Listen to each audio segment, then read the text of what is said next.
Hey, this is Jimbo with Reverend Horton Heat, and here we are on our tour bus. We're currently on tour, but I was thinking about the first concert that really, I don't know, got me into music. My father took me to see Bob Seger and the Silver Bullet Band.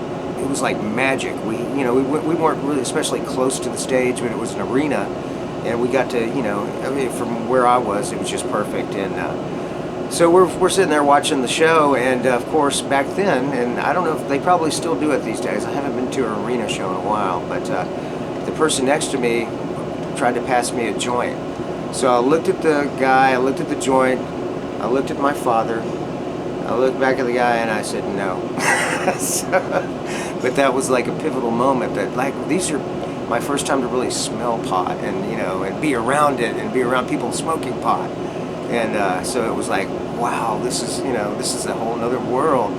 And eventually I started playing guitar, and taught myself how to play guitar and bass. And here I am now on the other side. I get to play the clubs, and that was a magical moment for me.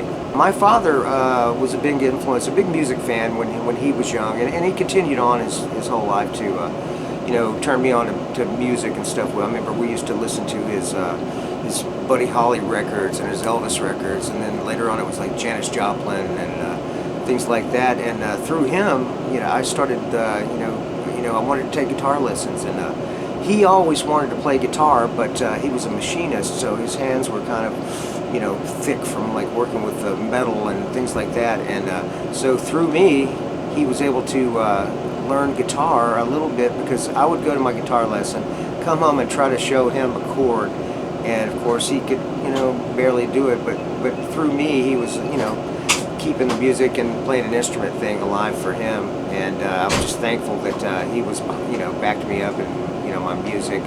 And he was great my whole life, just listening to his records. We used to have one of the big console record players.